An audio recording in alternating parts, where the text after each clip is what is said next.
Hello दोस्तों, Subodh GS में आपका बहुत बहुत स्वागत है। दोस्तों, ये जो क्वेश्चन है बहुत ही ज़्यादा इंपॉर्टेंट हो जाता है अगर आपके पेपर को देखा जाता है तो दोस्तों मैं आपको इस क्वेश्चन के बारे में पूरी फुल डिटेल देने वाला हूँ। तो वीडियो में एंड तक बने रहे।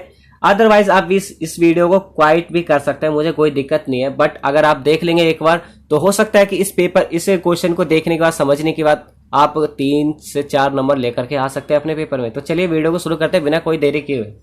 चलिए, क्यूबा मिसाइल संकट क्या था? इस संकट में महत्वपूर्ण भूमिका निभाने वाले दो नेताओं के नाम बताने हैं। दोस्तों बिल्कुल ही सिंपल है, मैं आपको एक बार समझा दूंगा। एक ही बार वीडियो को देखने के बाद आपको गारंटी देता हूं कि आपको समझ में आ जाएगा, क्योंकि समझाने का तरीका ही अलग हो। देखिए, शीत युद्ध के समय अमेरिका के तट से सटे हुए छोटे से द्वीप का नाम क्यूबा था, जिसका जुड़ाव था सोवियत संघ से। और सोवियत संघ उसे कूटनीतिक तथा वित्तीय सहायता देता रहता था। एनी टाइम हर तरह से सहायता देता था, वित्तीय सहायता देता ही रहता था, पैसे से संबंधित।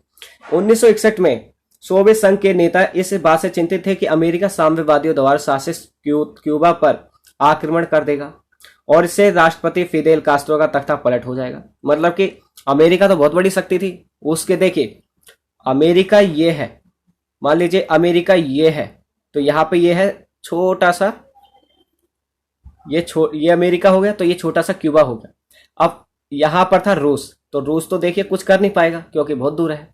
तो इससे क्या हुआ कि रूस ने, ये देखिए, सोवियत संघ के नेता निकिता खुर्चेव ने क्यूबा को रूस का सैनिक अड्डा बनाने तथा परमाणु मिसाइल तैनात करने का निर्णय ले लिया।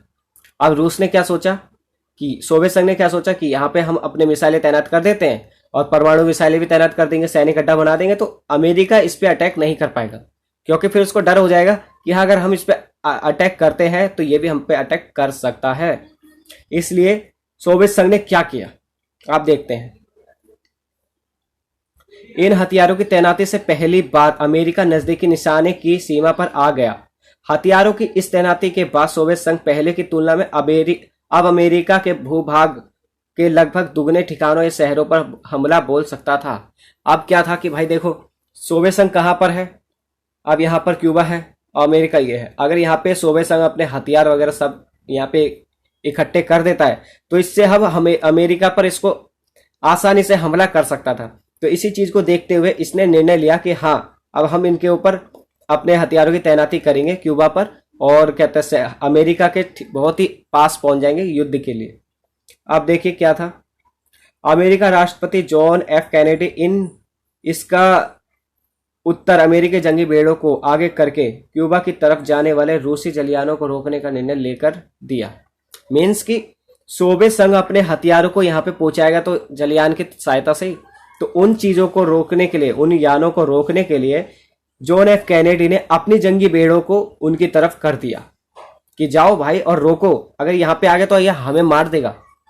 तो ऐसी स्थिति में यह लगा कि युद्ध होकर रहेगा। यही स्थिति बन गई थी कि भैया अब तो युद्ध होगा और इस युद्ध को कोई नहीं रोक सकता। इसी को क्यूबा मिसाइल संकट के रूप में जाना जाता है। देखिए, इस पॉइंट, इसको अंडरलाइन कर लेना। इसी को, पेन नहीं चल रहा है, हाँ चल गया। इसी को कहा जाता है क्यूबा मिसाइल संकट। ठीक है, अब यह संकट शीत युद्ध का चरम बिंदु बन चुका था। अब तो भाई लग रहा था कि भाई युद्ध होकर ही रहेगा, अब ये रुकने वाला नहीं है। और इस संघर्ष की आशंका ने पूरी दुनिया को न केवल बेचैन कर दिया बल्कि परमाणु युद्ध के कगार पर लाकर खड़ा कर दिया। अब इससे लग रहा था कि भैया अब तो युद्ध होकर के रहेगा, और छोटा मोटा युद्ध नहीं होगा, बहुत ही बड़े लेवल का युद्ध होगा। क्योंकि जब दो आपस में बड़ी शक्तियां टकराती है तो ब्लास्ट भी बहुत ही बड़े लेवल पे होता है। तो इस चीज से पूरी दुनिया आशंकित हो गई थी, बेचैन हो गई थी, बहुत ही डर लग रहा था पूरी दुनिया को। यह टकराव कोई आम युद्ध नहीं होता, अतः दोनों पक्षों ने युद्ध टालने का फैसला कर दिया। अब वो करा कैसे? दुनिया ने चैन की सांस ली। सोवियत संघ के जहाजों ने यह तो अपनी गति धीमी कर ली या अपनी वापसी का रुख कर लिया। आप देखिए, सोवियत संघ था, उसमें 15 गणराज्य थे, उन्होंने रूस का साथ देना छोड़ दिया। इसके उत्तर में रूस ने क्या उत्तर दिया कि भैया अब हम युद्ध नहीं करेंगे, क्योंकि अब तो हमारे 15 देशों ने हमारा, कहता है, साथ ही छोड़ दिया है। अब हम युद्ध करके करेंगे ही क्या, हार जाएंगे युद्ध करेंगे तो। और इसी को देखते हुए उन्होंने क्या करा कि अपने जो जलयान थे उनकी गति धीमी कर दी और उनकी वापसी का रुख कर दिया अपने सोवियत संघ को, मतलब कि वापस बोल दिया कि भैया आ जाओ, रहने दो, मत करो युद्ध।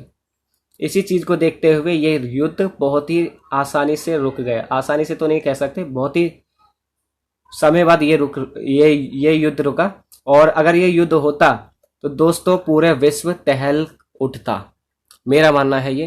तो इसमें जो प्रमुख भूमिका थी वो थी निकिता क्रुश्चेव, सोवियत संघ के नेता थे ये। जॉन एफ कैनेडी, ये संयुक्त राज्य अमेरिका के नेता थे। तो दोस्तों ये क्वेश्चन बहुत ही ज्यादा इंपॉर्टेंट हो जाता है। अगर आपने वीडियो पूरी फुल देखी है तो आई होप कि आप 3 से 4 नंबर कहीं नहीं छोड़ेंगे। अदरवाइज जिन्होंने नहीं देखे है, क्वाइट कर दिए बीच में ही, मैं उनका कुछ कह ही नहीं सकता हूं, क्योंकि उन्होंने खुद अपने पैर पे कुल्हाड़ी मारी है। चलिए वीडियो को यहीं पे एंड करते हैं, और आपको पक्का कह रहा हूं कि आप 3 से 4 नंबर पक्का लेकर के आ जाएंगे इस चीज को देखते हुए। तो यहाँ से आप लिख भी सकते हैं अपने कॉपी वगैरह में, नोट कर लेना, नोट्स बना लेना। वीडियो में इसी तरह के टॉपिक लेकर के आते रहता हूँ, तो वीडियो चैनल को सब्सक्राइब भी कर लेना, वीडियो को लाइक कर देना और शेयर करना ना भूलें। इससे आपका कंपटीशन बढ़ेगा और आपको और भी ज़्यादा हाई लेवल के क्वेश्चन प्रोवाइड किए जाएंगे। चलिए मिलते हैं नेक्स्ट वीडियो में। Thank you so much for watching video.